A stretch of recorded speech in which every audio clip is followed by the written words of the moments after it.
ისევ მაღალი ინფლაცია და გაზრდილი ფასები. ეს არის ის რეალობა, რომელზეც საუბრობს სახელმწიფო მთვლელი და სახელმწიფო მთვლელის სტატისტიკის ეროვნული სააგენტოს მიერ გამოქვეყნებული ოფიციალური მონაცემებით ირკვევა ის, რომ წლიურმა ინფლაციამ ქვეყანაში 5.5% შეადგინა, რაც იმას ნიშნავს, რომ პროდუქტებზე ფასები ისევ იზრდება.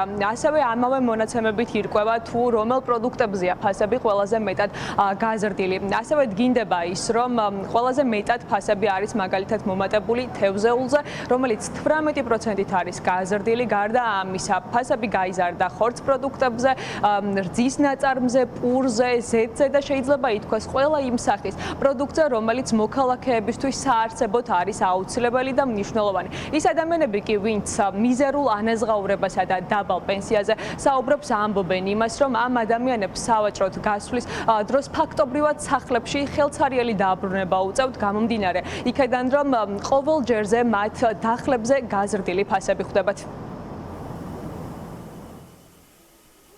აი თევზი სასწაულად ძვირია და 1 კილოს ძლივს ვყიდულობ, ისიც 1000-ში ერთხელ. არა და ასაკში ვარ და მე მჭირდება ეს თევზი აუცილებლად უნდა ვჭამო. ხორცს ვერ ვეკარებ, ახალ ხორცს ვერ შევწუდები 30 ზემოთ არის 1 კილო. რანაირად უნდა ვიყიდ? დამლები ძვირია ძალიან. პენსია გვაქვს, ვალი მაქვს ბანკში. ბანკში 9 წელი გავიდა 40 ლარს მიკავებენ პროცენტს, ძირს არ აკლდება არაფერი. ვერ ვიხდი, ეგეც რო გადავიხადო, რაღა ვჭამო, ისედაც ამყოფნის, ხილი სასაულისი ძვირია კიდე, სასაულად. ცხელფასია და არც საშუალება. რაც მინოდა ვერ ვიყიდე, ხო ხედავ გოგონი. ვერ ვიყიდე. ან ხორცთან დაკავშირებით ამ ხელს. ხორცი ხო საერთოდ ამოღებული მაქვს. ხორციც და თევზიც. გაჭირვება აგე ქვეყანაში ხო ხედავ. ძნელია ცხოვრება ძალიან. და ხელფასები თუ იმატებს ან რა გახდა, როგორ შეძლებ ცხოვრებას? სულ უფრო უარესად მივდივარ. ყველაფერი ძვირდება, რა ვქნათ. ძვირია რა, ცოტა ძვირია. რა შეიძლება იყოს ამის პრობლემა? კაია, რა ვიცი. ყოველდღე იმატებს ფასები. ხელფასებიც იკლებს და პროდუქტის ფასიც იმატებს, არდი არა. 8 ლარი რო კილო იქნება, რა უნდა იყოს ამით. 20 ლარი მივეცი ამაში. ოჯახში ვინმე არ მუშაობს და კიდე და ისე ძნელი ერთი ადამიანისთვის ამხელა ის ტვირთი. მონეტარულ პოლიტიკას უკავშირებენ ეკონომისტები ინფლაციის ამ მასშტაბით ზრდას ბოლო პერიოდის განმავლობაში და ისინი ამბობენ, რომ სწორედ ამის დამსახურებაა ახლა ის, რომ ბოლო თვეების განმავლობაში ინფლაცია მაქსიმალურ მაჩვენებელს აღწევს და ის ფაქტობრივად ორჯერ აღემატება მიზნობრივ მაჩვენებელს, გამომდინარე იქედან, რომ ეროვნული ბანკის მიზნობრივი მაჩვენებელი არის სწორედ 3% და როგორც გითხარით, ახლა წლიური მაჩვენებელი 5.5% შეადგენს და ეს არის ეკონომისტების თქმით, სწორედ ეროვნული ბანკის პასუხისმგებლობის საკითხი, რომელიც უნდა არეგულირებდეს ამ საკითხს და მათთვის ის განცხადებები და არგუმენტი, რომ თითქოს ეს გარე ფაქტორებისა და გარე შოკების დამსახურება ვერ გამოდგება სარწმუნოდ, გამომდინარე იქედან, რომ როგორც თავად ეკონომისტები აღნიშნავენ, სწორედ პასუხისმგებლობა არის ეროვნული ბანკის ის, რომ გარე შოკების დროს მაქსიმალურად სათანადო ნაბიჯები იქმებოდეს იმისთვის, რომ ეს ინფლაცია არ იყოს ამ დონეზე შესამჩნევი და ფასები მაქსიმალურად რეგულირდებოდეს.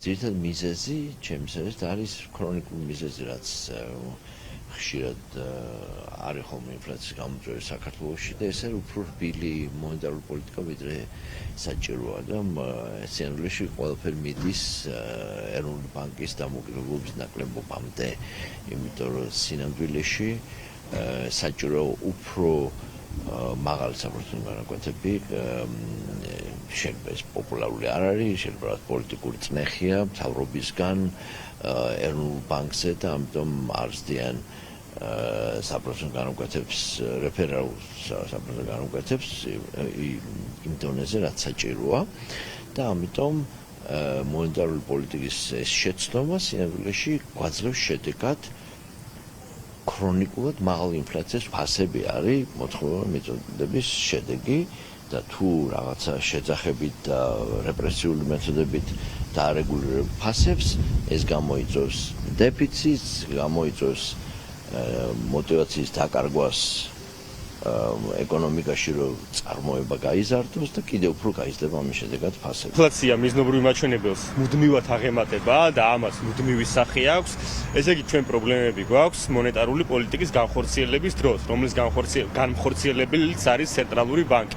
აქედან გამომდინარე, რა თქმა უნდა, კითხვის ნიშნები ამ ნაწილში უნდა დავსვათ ეროვნულ ბანკზე და ეხლა არგუმენტები ის რომ რაღაცა თურმე ეგზოგენური შოკები მოქმედებენ, თურმე საერთაშორისო ბაზრებზე სიტუაცია შეიცვალა და ასე შემდეგ, ღია ბაზრის ეკონომიკაში მსგავს ცვლილებები ყოველთვის არსებობდა და სამავოს იარსებებს. აქედან გამომდინარე, ეხლა არგუმენტი ის რომ თურმე სადღაც რომელიღაც გლობალურ ბაზარზე რაღაცა შეიცვალა და ამიტომ ჩვენთან ინფლაცია მიზნობრივს აღემატება მნიშვნელოვნად, ეს სამწუხაროდ არგუმენტი არ არის. ცენტრალური ბანკიც იმიტომ არსებობს ქვეყნებში, რომ აი მსგავსი ტიპის შოკები გადააზღვიოს და მოახდინოს ქვეყანაში ფასების საერთო დონის მეტნაკლები სტაბილიზაცია. და ეხლა ჩვენ რასაც ვაკვირდებით, ხო, ბოლო წლების განმავლობაში ყოველ შემთხვევაში ცენტრალური ბანკი სუბუქად რომ ვთქვათ, ამას თავს ვერ ართმევს.